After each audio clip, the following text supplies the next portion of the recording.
Welcome back to The Explorer with Jonathan Hayes. This is the podcast where we chase down the people and stories at the edge of the map. Mushers to missionaries, authors, misfits, the ones who go further than they should for reasons that don't always make sense to everyone. This episode is part 2 of our Iditarod EDU Speaker Series, a collection of talks recorded live at the Iditarod EDU conference at Poland Spring Resort. I had the honor of opening the series myself, talking about the Centennial Seppala Expedition and what it means to retrace history one dog team at a time. Coming up third and finally in the series, we've got the legendary Urtha Lenhar. But today belongs to Kat Langlais. If you don't know the name yet, you will after this. Kat is first, and so far the only woman to win the Can-Am Crown 250-mile dog sled race, one of the toughest mid-distance sled dog races in the world. And what she's about to share with you isn't just a highlight reel. It's not a believe-in-yourself speech dressed up in fur and frostbite. She's going to tell you what it actually takes to win from the inside, from a woman's perspective in a sport that's brutally honest about weaknesses and whether you're ready to hear the truth or not. I'll tell you this much. It surprised me, the things that she had to share about what has given her a winning edge. And I've been doing this for 30 years. So bundle up, settle in, and let's get into it.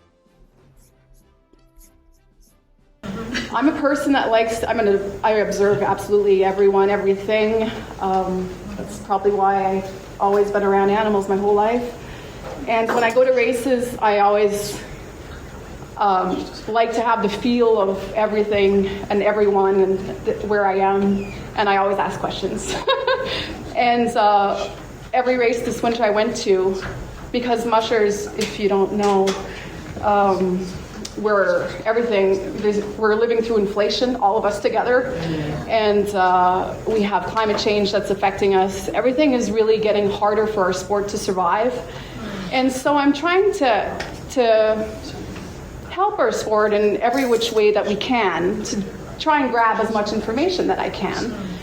And the one thing that I did ask everywhere I went this winter, and we do travel a lot to all of the Midwest races and the races out east. Every vet crew that I went to, I asked them, why did you guys start here? Why did you end up being in, this race? Why are you here? Why do you keep coming back? Because it's always the same familiar faces that we see. And the common answer was because we love the community. And I see that same feeling here. Sarah had told me, it's such a nice group of people, and you're a very nice group of people. You're asking the right questions. We can tell that you're really interested in what you're doing for us. What you're doing for our sport is what's needed. And I don't want this sport to die. I don't want this sport to end, because I think, I'm gonna repeat myself after, but animals are happier. Animals are happier doing what they love, and I'm sorry, I forgot your name. Evelyn? Andrea mentioned it earlier, how much these dogs are ingrained to love what they do, and they're bred to love what they do. And to me, being someone that's always been around animals, I was in horses before being in dogs. It's the healthiest thing and we can do for our animals is to keep them happy and do what they're bred to be doing. So thank you for being here. Thank you for spreading all of this information to people, because the one thing that Iditarod is really doing right is wherever we go, I cross the border here and they ask, where am I going? I'm going to an Iditarod conference. Iditarod, oh yeah, everybody knows Iditarod. Everybody knows Iditarod. And why do they do that? Why does everybody know about it? Because of you guys, because of mushers, because of everything, the social media and spreading of the word. And that's what we need right now. That's what our sport needs, to keep these dogs happy and alive and thriving, as well as us.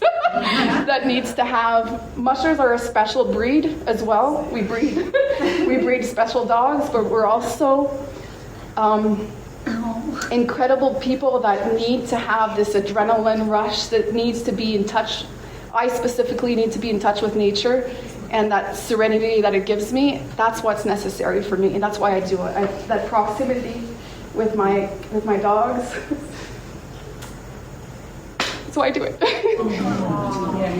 So, let's go. And we love you for it. Jim, fix it. Nice job. Something's going on. I need help. I do dogs, I do horses, I do any animals, but I do not do. Well, I don't know. Is that my first one? I don't think so. I can't go back. Yeah. That worked last time. Well, it all began with a dream. Okay, I was at the right spot then. All right, thank you. Okay. So I did go a little bit off topic there, but I'll go back. So it all started. I've always been around animals. I have pictures of me not even walking, and I'm with cats. And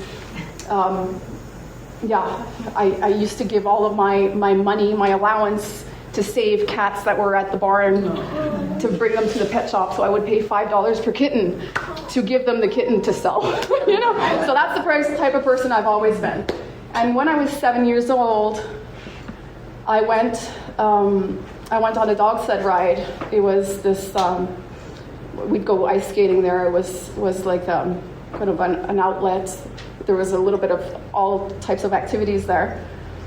And there was a dog sled team. There was someone that bred purebred Siberians, and he was there with his 8-dog team.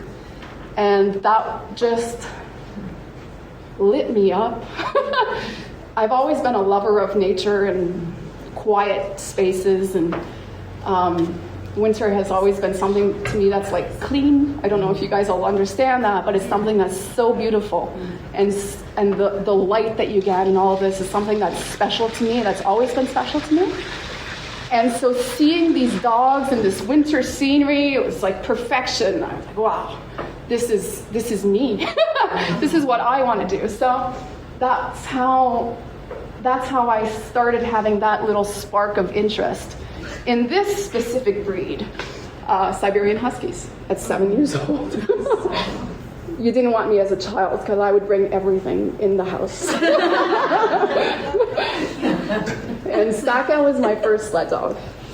So when I was a young teenager, someone in the surrounding had a team of sled dogs, purebred Siberians, that he had gotten from northern Quebec. I'm from Quebec originally. And she kept that spark alive. I did not own her. At that time, my parents were divorced, and my dad did not have a dog, so that was an opportunity.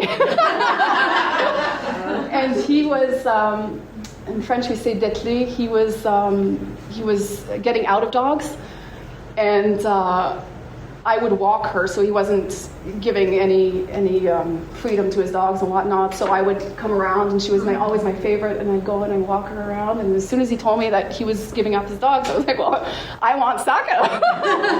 So I didn't ask my father, and I just brought her home. And she was my first sled dog that was 7 years old, retired, obviously because she was the only dog I had. I had no idea about anything about northern breeds.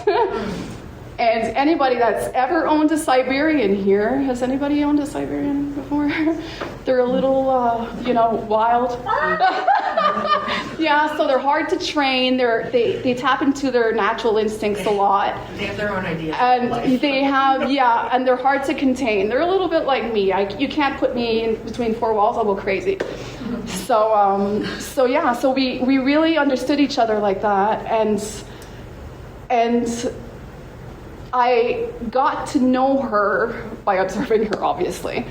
And we'd go for our walk And I'd always do the same walk every day, and then I'd end up knowing that these dogs like to really haul. So it wasn't walking, she was pulling me. And I was, okay, well, I got myself a harness, and I got myself the whole gear, and I started doing Canicross, and she got me into running. I was a runner in school. And yeah, she kept me really active. And if I would not go, Siberians being Siberians, she would get out of whatever containment measure I had for her, and she would go and do that route. So I didn't have to look for her. I knew where she would go, because she would always do that same route. And so yeah, I would take the car or ask my dad, and we'd go and we'd drive down, and we'd see Saka just prancing on the side of the road. And she was doing the same that we do when we do together. So I had to go at all times with my dog. So she taught me a lot about the needs of these dogs and how to observe these dogs, because I think there's hard breeds to train, but these dogs, if you don't give them what they need, they'll go and do it. They'll be destructive. They'll do it themselves. So they definitely have to have the proper owners that are able to give them what they deserve. So that was Saka's story. More than sport. I kind of tapped into this earlier as well. More than a sport, it's a living heritage. This is exactly what the sport is for me. Long before sled dogs were athletes, they were our partners. They're still our partners. They're still my best friends. Nerves. But sled dogs, now we often think of them as, we associate them to races. We associate them to these activities that we do as an outlet. Not necessarily for the dogs, but for us. But that's not, we've always been partners. We've always been partners. And if you go back, I'm from the Gaspé coast. I said I'm from Quebec, but the Gaspé is a peninsula in Quebec. And we had very rural regions originally. We're talking about the 1920s. That were settlements in the inland. And the way that these people would communicate or would get their stuff was either with horses or with dogs. Or if you look back at history, there was also the coureurs des bois that would use their dogs and go and trade whatever they had to trade. So we always use dogs, and these dogs do what they do. And it wasn't only northern breeds. There's so many breeds of dogs that were bred into what we have as an Alaskan Husky today, what was used back then as well, because people didn't always have access to the type of dogs that were there, that were more Nordic. They used what they had. So you had St. Bernard crosses, you had all type of crosses, and that's, for me, is why it's so important to keep this heritage alive, because it's part of our culture. It's part of who I am. Maybe it's not part of your culture, down your family road, but for us, we're all the community, and it's all part of our history. So that, for me, is something that's very, very dear to my heart. That's Alfred, my Alfredo sauce, I call it. And all of our dogs, I go back and I might be repetitive, but these breeds are born to do what they're doing. And as Andrea said earlier, they're our happiest doing what they're doing. If I am not, well, I walk them every day, and that's why I'm in such a rush to go back home, because I miss them and I want them to be happy. So I need to do what I need to do. But if they don't have these outlets that's in their whole body, their whole genetic system, they're not happy. They can be happy just being with me, yes, but if I give them a harness, or if they hear that we're hooking up, the hardest thing I have to do is choose when I'm going in my kennel, choose what I have to, and I kind of walk around like this because I don't want to break his heart.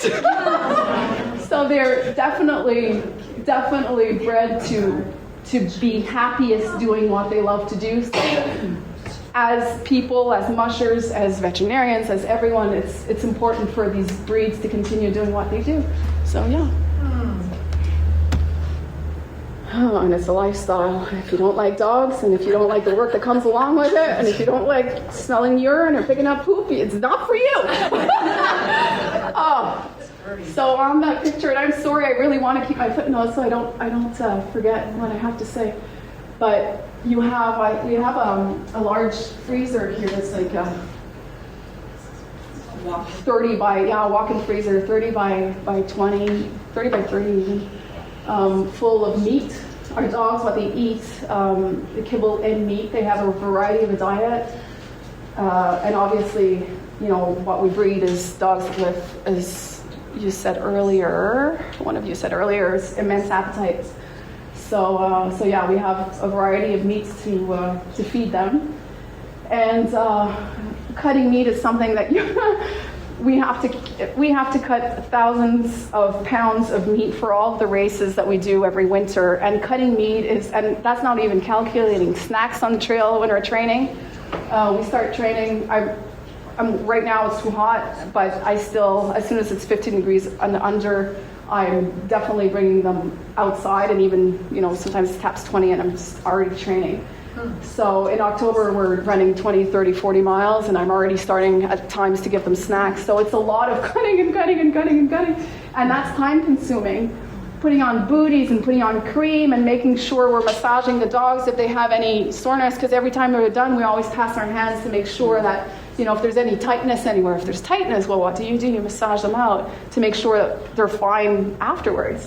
So we're two people. Luckily, I have a partner that likes to do this with me, because you can't do it if you don't love it. And it is not only the dogs. It is everything that it's associated with. Because now I'm talking about dogs and cutting meat and massaging and picking up poop and watering. We water 2 to 3 times a day in the summertime when it's really hot, because you want to have your dogs able to cool down. And this is not talking about fixing the dog houses or fixing their chains or fixing their kennel doors, because these are hyperactive dogs that'll destroy everything if you're not keeping them happy. Or a moose passes in the yard or whatever. So it's also training and making sure your trail systems are immaculate for your dogs, and making sure that your trees are cut down and you're brush cutting all the sides. And so it's a lot of detail.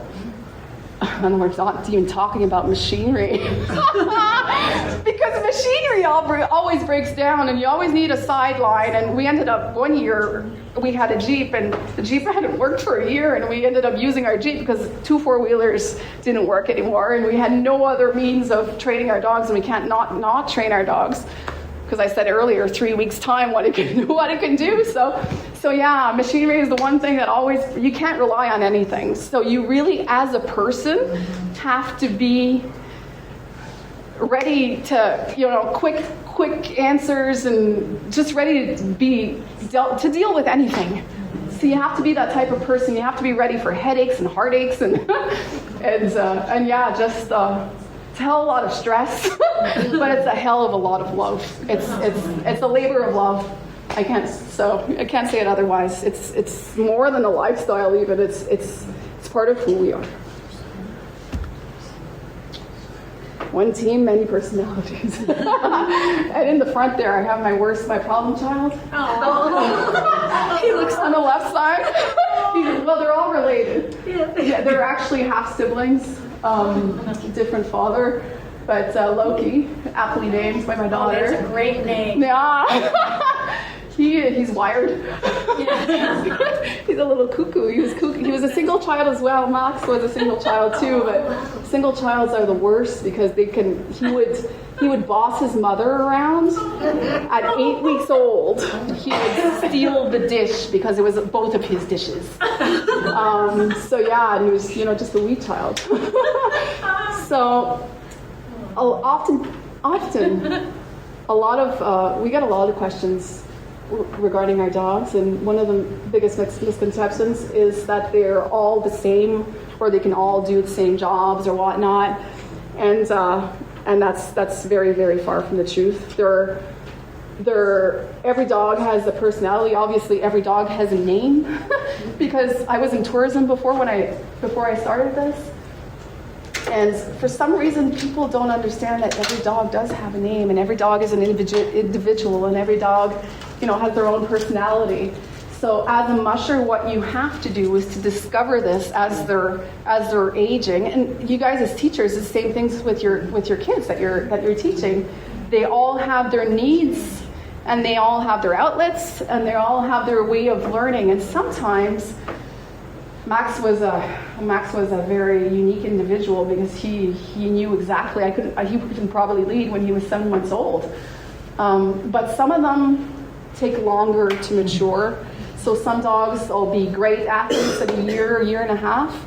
Some dogs will, be great at 3-4 years time. So it's really, every dog is different, and you have to utilize their strengths and weaknesses differently. So yeah, that's that. Trust is earned. Trust is isn't built on race day. Trust is built in every single moment before that. So distance racing, there's a lot of disciplines when it comes to mushing. Distance racing is something that's very time consuming because, as I said earlier, we're always training our dogs, we're always with them. And I talked about October, November, December, we're doing 50, 60, 70 miles, sometimes 100 miles. Iditarod, I know they're doing a lot more than that. And so we're spending a lot of time on the trail with them. And it's something, obviously you're not going to train a dog to go out, and you never want to see a dog tired. You always want to see a dog happy doing what they love to do. So we always want to make sure that we're in tune with our team. Now, in tune with our team, sometimes we're going to have a dog that's going to be off. So are we going to take that dog out? Sometimes we will take that dog out just to see what's going on. Is there a problem? If the dog is off its food, obviously we're not going to take it. But otherwise, we're going to want to observe this dog and see. Sometimes it's just like children or like people. They have a little bit of anxiety. They can have a little bit of a mental blockage. And this is all things that we have to work through and that we'll see. And there's different techniques to that, but that's a whole other complicated thing. And I only have an hour to do this. So putting dogs first. Oh, this is a hard one. Sarah wanted to make sure that I talk about this one. Putting dogs first. So the finish line is never more important than the dogs that brought me there. It's very easy for a musher to scratch. You guys all know what scratching is, right? Okay. It's very easy for us to scratch when it comes to the health of our dog team. It's very easy to pull out a dog when we see a dog that's not doing well in the team. It's very easy to see, dogs with issues that will just pull them aside. As a musher, we have to know our team aptly, and as a distance musher, yes, we all want to be competitive, but what's important for our job is to pace our team at the distance that we know that they're going to be able to finish happy. And that, some dogs want to go fast the whole time. We don't all have, really athletic, fast, hard, strong mental capacities like Max. So our job is to pace that team. That's our number one job. The hardest thing you have to do is when every mistake a musher makes is always the musher making that mistake, right? So if you have something wrong in front of you, that blood in the urine that we were talking about, or the rhabdomyolysis, it was my mistake. Whatever we do, it's our mistake. If we have a dog that comes in limping, it's our mistake because we should have seen it before. So that's, to me, the hardest thing is when I have to scratch because I'm not able to continue. I won in 2023. 2024 Can-Am was canceled. We had a great race trail on Wednesday. I think, was it Wednesday, Nick? Wednesday or Thursday. And the race was starting on Saturday. Saturday, we were green grass. We had warm temperatures. We had rain. Our trails are all mud, stubble from the bush that we had cut. The dog yard at the Portage checkpoint literally was all green and a swimming pool. We had no choice but for the safety of the dogs to scratch. And the mushers.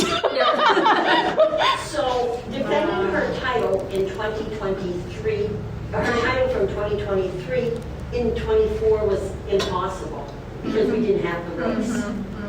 Then came 2025. And you probably just noticed I'm a soft, but I'm a dominant person. and I'll get into this later, but I'm very proud of being the first woman to do this. Proud for all the women before me as well. But it's not a single ordeal. And so 2025 arrived, and I have a severe lung condition. And this lung condition, at times when I have a cold or whatever, it sinks down in my lungs. So I'm on monthly medications. Anyways, I'm fine with my medication, but anytime I have a cold, it just lingers in. So 2025, about 5 days before, I got a really bad cold. And I didn't do much for those 5 days because I'm like, Can-Am is coming, I have to like recuperate. So, hydrate. And my mom had made sure that I had these ginger shots along the trail, and everybody was taking care of me in my drop bags. Everybody had put little special potions in there, and they were just like praying. They all know obviously my lung condition. And yeah, so I took the start of the race. Obviously all my mental health was doing good because I was prepped, and I was like, and I told her this morning, this is the best team I've ever brought to the line. Because I have a partner, we do this together. And this was the best team I've ever had. And so I get to Portage, and then I take my ginger shots. And I'm feeling good, and then we have a snowstorm. And when I say a snowstorm, it just fell a foot. So when I'm coming out of Portage, we have to sign out, right? And I see that there's no broken trail. And now I train in all conditions. My dogs know, what this much snow is, what this much snow, and they open up, and they'll open up with weighted back, so we have a trail. Like we're old school. And so I see this, but this is a race. And I'm like, okay. And I asked them, is this our trail? Nobody passed? No, nobody passed. Okay. So we head out. And I don't see, it's snowing so much that all the markers have the snow that's plastered to them, so I don't see markers, you see no reflection, you see nothing at all. And normally when you have a snowstorm, you'll see the trail is, it's going to be like this, because you'll have more snow on the sides. Now there was snow that was even all over. So I had no idea where the trail was. Obviously I knew because it was white and there was no trees, but I had no idea where the trail was. Neither did my dogs. We were all looking for their footing. And Martin Mascot, which is another really good musher, he was following me, and we were kind of opening up at different times, and my dogs were much better. And I say this without any ego. My dogs were much better to open up the trail. So I asked them, because instead of just like holding on my brake the whole time, I said, my dogs have a lot of enthusiasm. Do you mind if I pass? Obviously, he had no problem with that. So I'd go in the front, and when my dogs would fall on the side, they were sinking in on the side of the trail because the trail is only tapped so large, right? So it was sinking in, and then I'd anchor them down to be able to bring them back to the right side. So I was walking around looking for the trail like this, and it's a 52, 57 mile trail. And I'd sink in the trail myself, so I was sinking in. And I lost a lot of energy there. Got into there's another event that happened later. I missed the trail to go up to the checkpoint. And so my dogs were completely engaged where there was no trail. And I told Martin, which was right behind me, go up to the checkpoint. I'm just going to unhook them, and I'll be able to take the trail afterwards. And that's what I did. And again, I was sinking in the snow till here to bring my sled, because all my dogs were unhooked, bring my sled back in the proper trail, which wasn't too far, maybe from here to you. But it's a rather heavy sled because I have all my required gear in there and my snacks and the whole shebang in a lot of snow. So this is me having a cold with lung issues, and I get into Rocky Brook, which is the second checkpoint, and I meet Lori Dunbar, which is a veterinarian that I love very much. And she asks me how I'm doing. I'm like, I want to give my resignation, Lori. But obviously I'm joking. I'm still having fun. For me, that was fun, you know. But yeah, I was relatively fatigued there.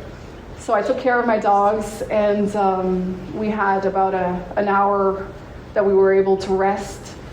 And that I was able to rest, and then I tended to my dogs. And we normally stay about 2 to 3 hours there, but the race marshal decided to break a trail up to Silver, which is the next checkpoint. It's 33 miles.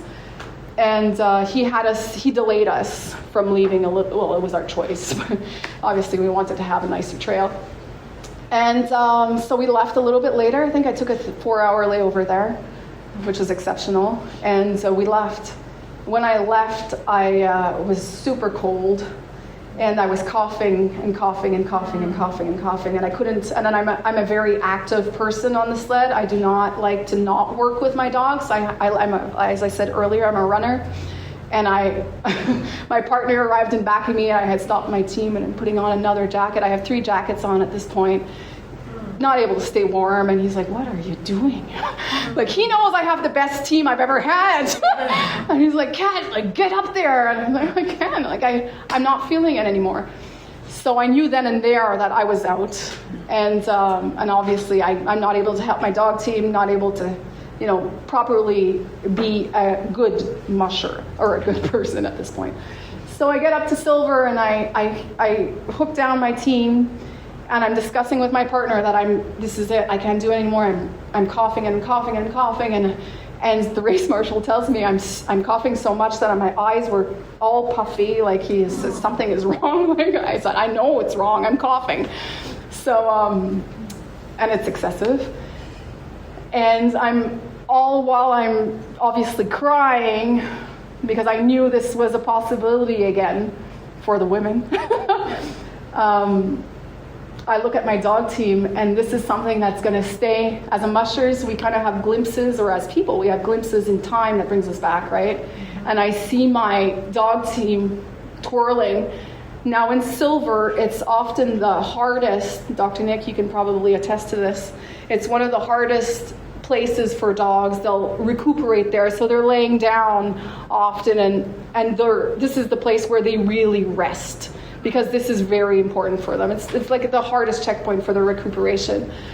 And my dog team is spinning, and I have never seen this before. And I'm like, oh. And this is heartbreaking, because we work so hard to be able to have this. This is what we want to see. I want to see a happy dog team from the beginning to the end. And this is what we've worked for, we've bred for. This is our years of investment. And I'm scratching. So yeah, that was the hardest thing I ever had to do. And then this year, exceptionally again, we have 2 really good dog teams. We always bring a puppy team and the A team. And I had a really good team, and Keith and I had friendly banter that we knew. Keith was the winner of this year, and as much as we like to, you know. Yeah. Especially me as a woman, and Keith is, sorry Keith. But I think he likes to, well, he's a great competitor. He's run Iditarod actually a few times as well, Keith Alley.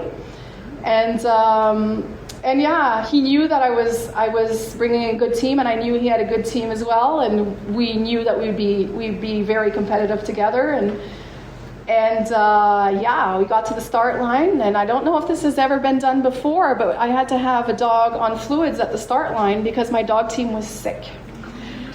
And it happened that morning of the race. It didn't happen the day before. I had no idea. I got up at 5 o'clock to feed my dogs. I had one dog that vomited, and I thought, okay, well, maybe, you know, he ate some straw or whatever, and got to the start line, and I had a dog that had, you know, no control of his bowels, that was vomiting profusely. And this is one dog, so I go to see the vet team, and the vet team comes, and I'm an obsessive compulsive person. And so I said, like, my dog is here. I have to make sure he had white gums. And, being a veterinarian technician, I was like, oh, is it cardiac? Like, what's the problem? And finally, they put him on fluids in the trailer, and I was, talking to Remy, and Remy's like, no, you're going to take a dog for my team, and I'm going to leave with 11 dogs. We're fine. A little convincing there, and then another dog started vomiting. Another dog started vomiting. Another dog started vomiting. And so I go and see the race marshals, and they knew me from my facial features that I was pissed off and bringing my bib, and I'm scratching. My dog team is sick.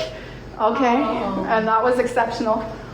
And so the vet team was going to come and observe my other dogs that were doing bad, and get to the trailer, and Remy's doing this. He's out too, because his dog team was also sick. So we had 16 of our 22 dogs that were sick on our trailer. To this day, we're not quite sure what it is. They were fine that night. So yeah, it's things that happen. So that explains why Kat has not been able to defend her title. But this coming year, if I'm in the East. So yeah, that was the sad part of the story. Every dog has a purpose, and a team succeeds because every dog has a role. Do you guys know the roles of a dog? I love that. Yeah. I really do. Yeah, you can actually bring that to your kids in classroom. Yeah, I love because that. I'm going to cheat. I'm going to read exactly. So in the front we have the leaders, and the leaders that we have in our kennel, we're blessed to have a lot of lead dogs. I want to say that there's probably I have a kennel about 40 dogs, and maybe 4 dogs that have never led, but everybody else can go in lead. So we like to be able to circulate all of our dogs and try them out and have a team of leaders as much as we can, or a kennel of leaders as much as we can. So obviously genetics come into play with that. But the leaders are mostly confident dogs, but they definitely have to have a good connection with the musher in the back. So they have to have, and connection isn't necessarily the type of breed that you have. Connection is also what you're doing with your dog, and it's often from the start. Somebody was telling me earlier how she likes to see me with my dog. All of my dogs, at birth, they're with me, and they know my scent, and then I'll start walking them, and I'll bring them out to see obstacles and to do things with them. So that makes the personality of the dog. They get to have confidence to, be able to face things in life. And we see that later when it comes to a dog team. Yeah, since you have so many leaders, if you're giving the command, like, is it G or haw? Yeah. Are the dogs that are within the team that also know that command? Well, I cheat because when I started in tourism, and I had a wheel dog. Obviously, they're not our dogs. We get to know. I always had the wild childs. I've always been a wild child lover. I like the hard dogs. And my wild child was in wheel, and all of the teams took the wrong trail. I was the last team in the back, and my wheel dog decided to bring, and he was a big hefty dog. He decided to bring all of my dogs to the side, and this ding ding. So I started training without necklines after that, when I had my own dogs, to be able to see the communication that my dogs were trying to tell me. Because if they have necklines, you're not necessarily going to see your dog yes, they can, but you're not always going to see it, when you're in the movement. So, yeah. I don't train with necklines most of the time, unless they're young. When they're yearlings, I'll put a neckline because they can be, a little rowdy. Often in swing, which is the dogs that are right in back of the leaders, I won't put necklines there neither, because regardless of the age of the dog, because this is where most of the time these are dogs that I know can lead as well, so they're often in training there to make sure that they're on cue, because cue is something that's important, because sometimes as mushers we're not always on cue, but we want our dogs to be. So that's it with the swing dogs. And in back we have the team, Okay, in back we have the teen dogs. And the teen dogs, they provide the consistency. I'll just put whatever dog there. They'll bring the strength and they'll bring the consistency in the team. But like I said, I have so many leaders, and we work with our dogs a lot. So I can have a leader that's there as well. It's not necessarily because it's their role, but they'll bring that strength and stamina there regardless. And then we have the wheel dogs that are directly in front of the sled. And often the conception of a wheel dog is that we have the big, big rowdy, big strong dogs there. I don't like my big strong dogs there because I like to have agility to be able to, we have technical trails at home. And I like to have dogs that are very agile around the line. So, I don't want my dogs to hurt themselves, because the big dogs, they can sometimes be a little bit more, gauche. Clumsy, yeah, thank you. So yeah, I like to have my smaller dogs there that are a little bit more agile, and they're able to steer the sled really well. So that's it. Oh. Bob. Everybody that knows me knows my Bob. Bob has passed. Bob changed me. Bob had the same condition I have. And I'm not going to pass from that. Luckily, we're well medicated. But my dog, he had lung failure at the end, so he was prone to pneumonias. And I did all I could for a long time. And the hardest decision you have to take is to say goodbye to your best friends. So I'm going to talk about 3 of my best leaders, and Bob was my first telepathic dog. Now, he was a dog I bought as a puppy and raised him just as I do all my other dogs. And he was made on the Yukon Quest Trail because he always lacked confidence. And on the Yukon Quest, you face things that you're not going to face you're going to face adversity that you're not going to face in training or other races. You see things and you live through things, and winds and cold and mountains and lengths of trail that you're not going to be able to try and do at home. So he definitely was schooled on the Yukon Quest. He came out of that schooling as a brand new dog. He immaculate. And when you have a dog like this, as a musher, at first, this is the lesson I learned, I would put him all the time in the front because I couldn't close my eyes, and I knew we were going at the right speed. He'd give it his all, but he was always he was that one dog with the perfect pace.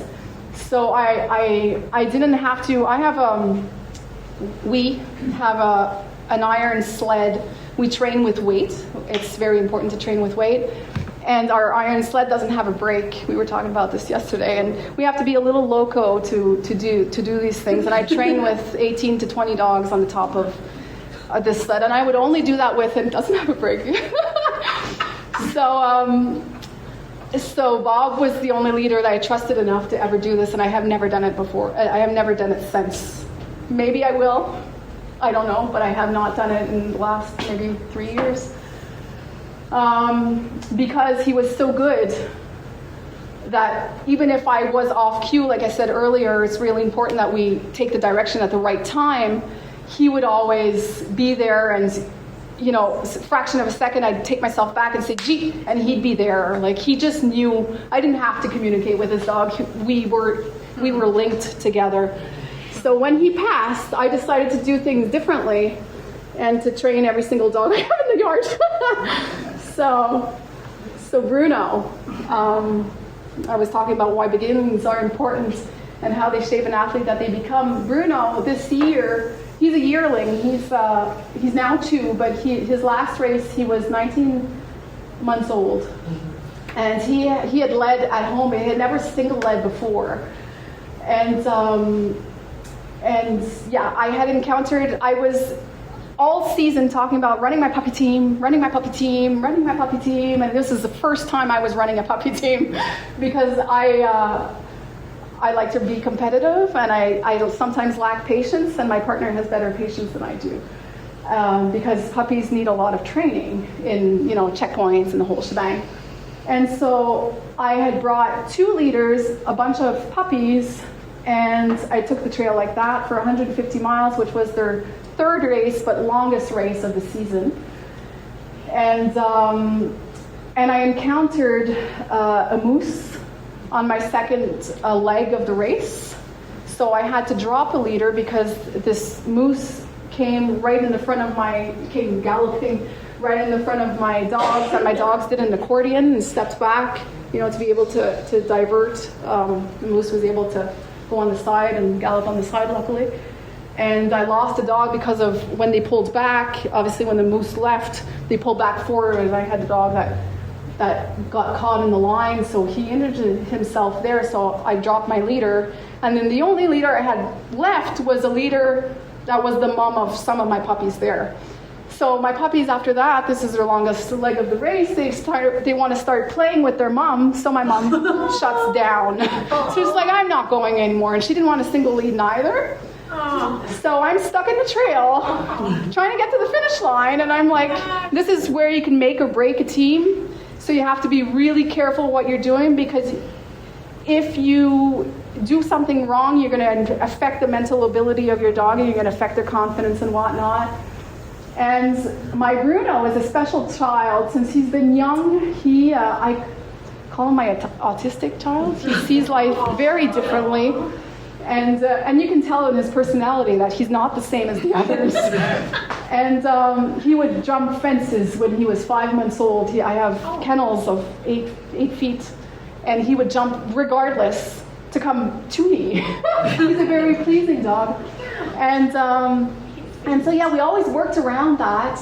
And my Bruno was there, and he just wanted to go, and he wanted to go. And I've never had this with such a young dog, but he single led me 30-some miles to the finish line. That's my Bruno.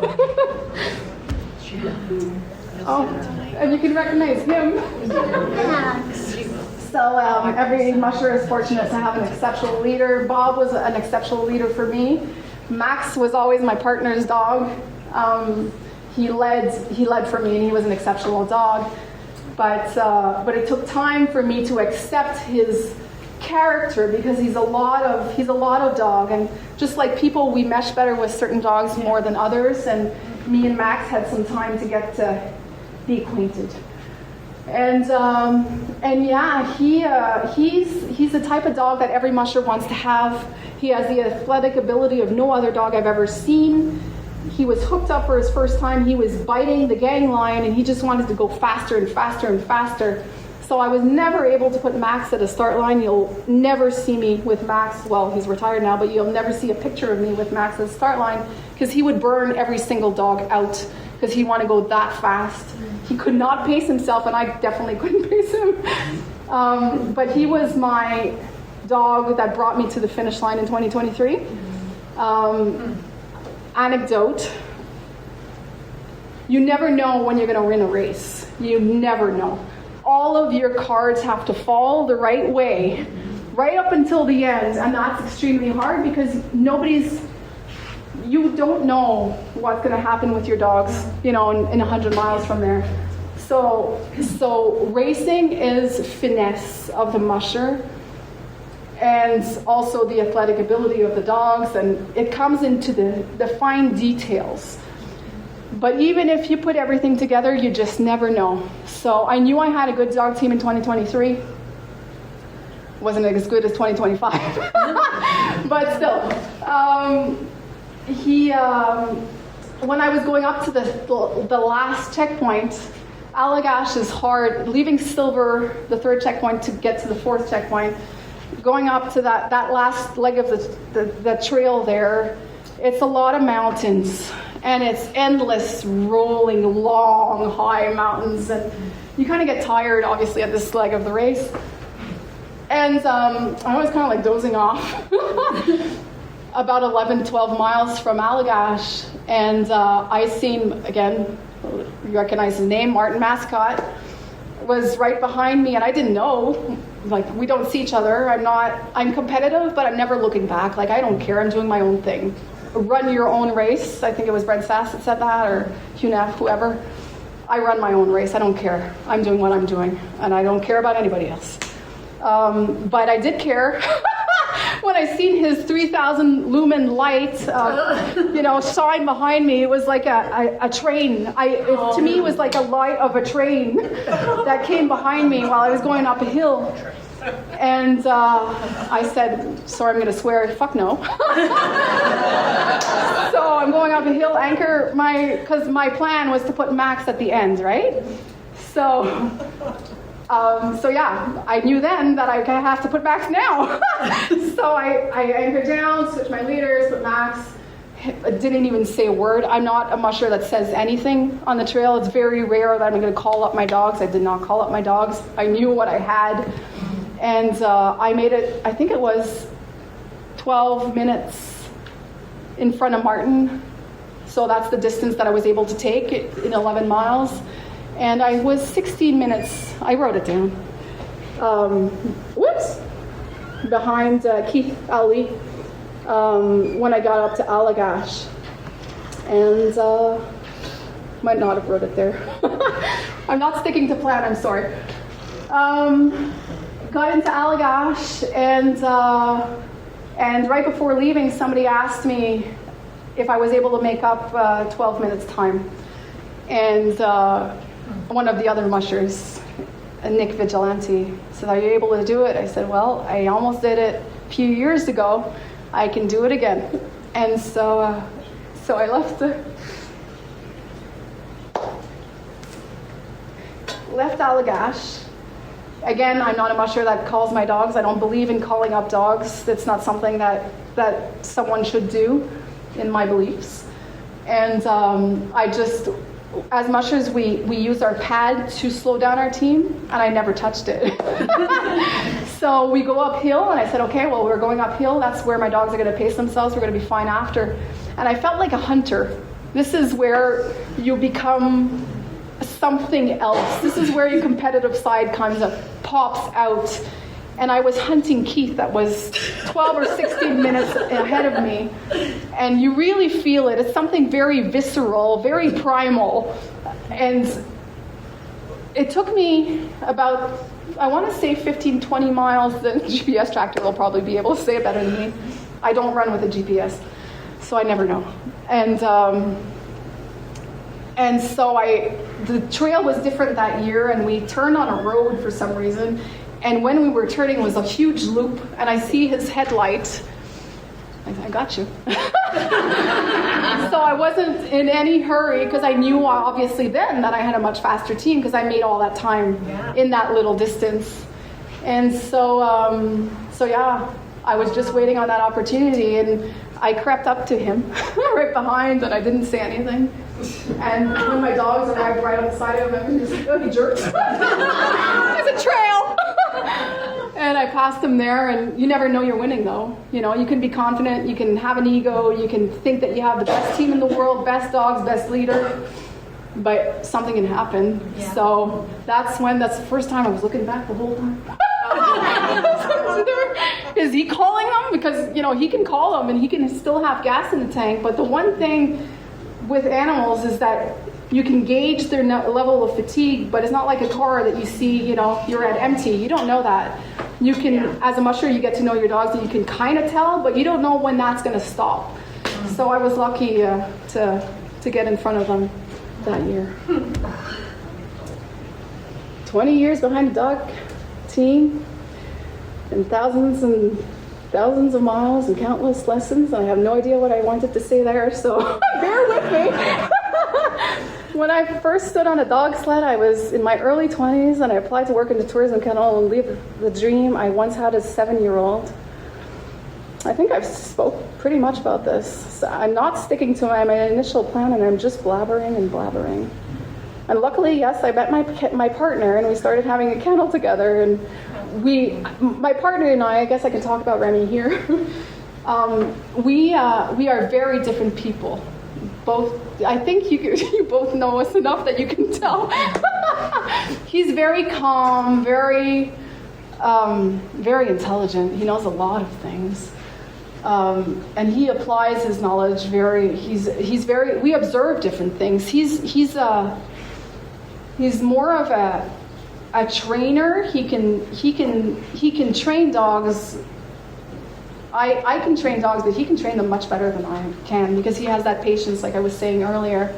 And we complement each other. We would not be the people we are today or be the mushers we are today if we hadn't met each other, because we push each other that much further. I had aspirations of having a dog team and going out in the trails and seeing nature and this unison with my team and everything that surrounds me.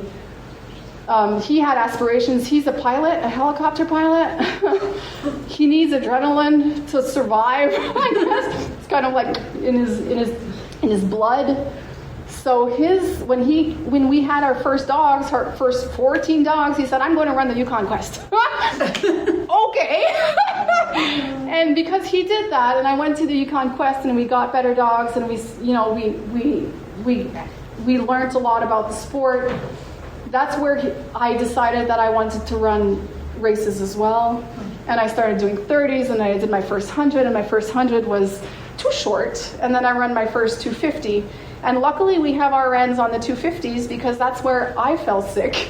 Because I didn't drink enough water because I got nervous and I was drinking just Gatorade and I dehydrated. And when I tell you that I was trying to look forward and couldn't even see because everything was just colors and darkness, that's how my first 250 was. I made it to the Allagash, which was the last checkpoint, and she told me I was scratching. I said, "I can't scratch."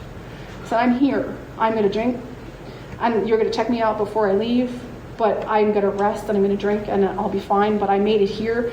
You can't scratch me." So that's who I am. And from then on, our aspirations have just been growing and growing and growing. And when we first Can-Am is like our home.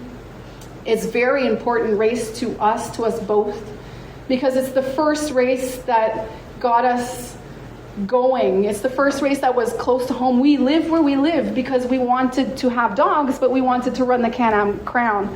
So that was our choices, to buy our home because of the Can-Am. So the aspiration was to win that race one year. We never thought it would be me. But I've been running the 18 since. So the races have shaped me. So these are the races that the longest races that I've raced. So there's the Can-Am, the UP. You guys know the races in the Midwest? So the UP, the Bear Grease, and Canadian Challenge, and the Chic-Choc, which is going to come back in the 200 format. It was 150 the last 2 years. So yeah, that's what I've run, and Remy has run the Yukon Quest. And we've run smaller distances than that, but they didn't shape me. Can-Am, I think I spoke about that. Yeah.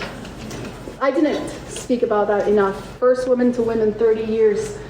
It would be wrong to hold that title by myself. Goodness. There's a lot of very, very capable women that tried before me, and I know we all tried. And I was watching Ashley Patterson that last year. I think it was the last year she was in Maine. Ashley Patterson ran the Can-Am for many years. And I knew that she was a fierce competitor. Erin Altimus is another, if you guys know the Midwest races, she races in the Midwest a lot. She comes to the Can-Am as well. And I knew that she wanted it as well. And we had something together. She said, it's actually, for the Can-Am winner, I think it's been done twice, myself being one. Going up to Portage is extremely hard if you're first. So it's the one thing that, as much as we all tell each other, don't go up to Portage first, because you're not going to make it first. And that was the run between me and Erin, because she scratched the first time that she got to Portage first, she scratched that year. And another year I scratched when I got to Portage first. So yeah, we had this friendly banter between each other that we wouldn't make it to Portage, but I was like, I'm going to try it anyways. Portage is the first checkpoint. So there's a lot of, Amy Dugan had tried before, Christine Richardson. There's so many women, Laura Doggerow, so many women that tried and that were more than capable. So when I won with I was the first in the 250. There was another woman that came in the 100 that day, and I think it was the day of Women's Day, International Women's Day as well. And then there was a woman that came in the 30 mile. So we were 3 women in every discipline that year. And when I came in, my thought wasn't necessarily for myself what I had accomplished there. It was just, I wanted to share it. It was hard for me, actually. This is something I've never said, but it was extremely hard for me to win. I'm a very, I don't have a big ego. I like to share information as much as I can, and I like people to feel important. And I wanted at that moment to celebrate everyone that has tried with me before. That was important for me. And then I just wanted to be alone with my dog too. But when you win, people are like, woo! So yeah, it was for me, I won, but it's a celebration of all of the women that tried, and that won, they won with me. And I wanted Ali Zirkle when I did her. I still want her to come back because I miss her. I know. She was your Musher. Yeah, she was mine as well. Michelle is she's Canadian, so I want her too. But Jessie Royer is still trying. Yeah.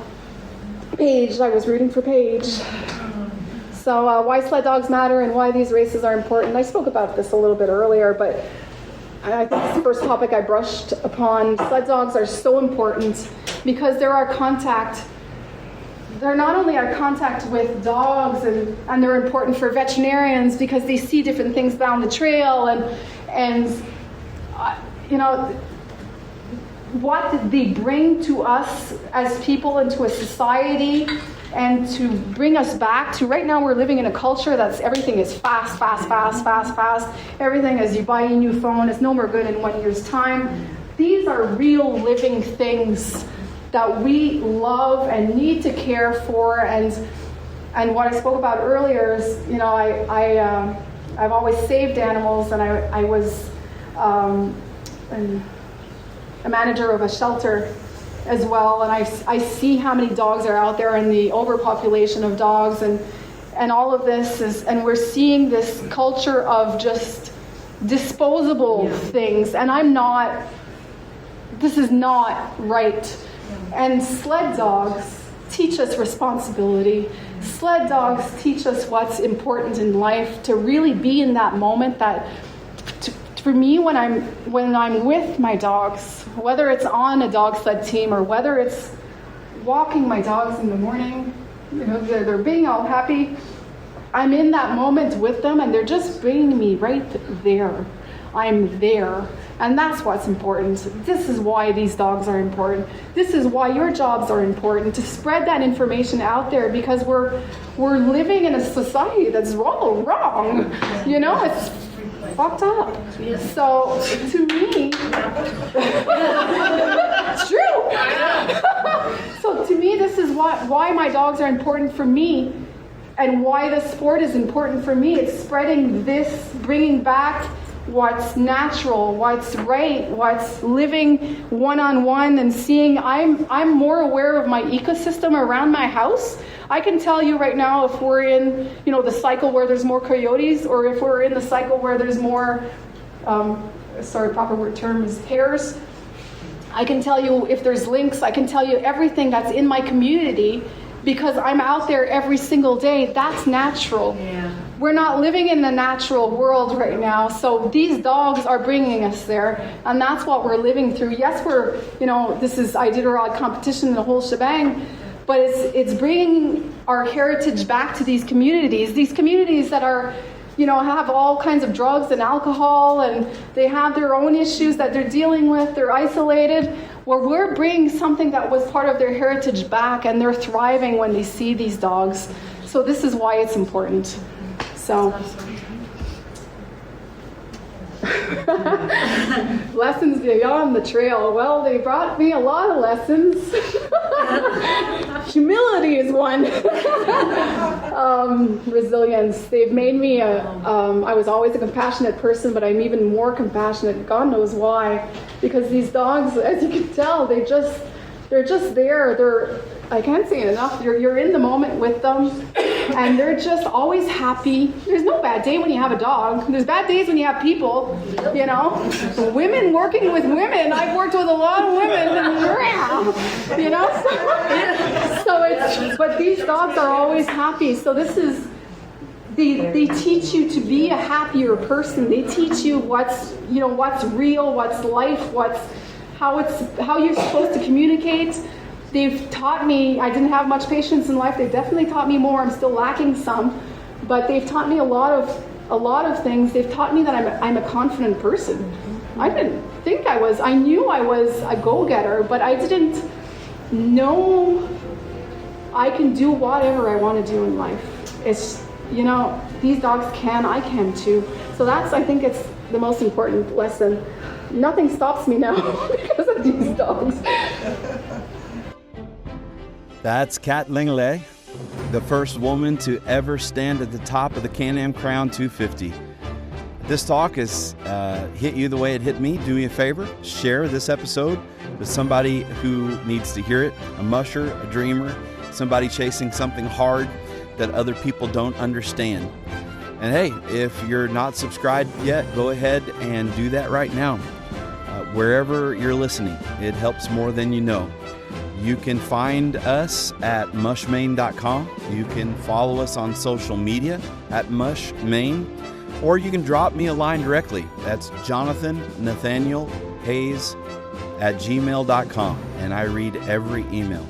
Until next time, keep your line tight and your eyes on the trail. This has been The Explorer with Jonathan Hayes.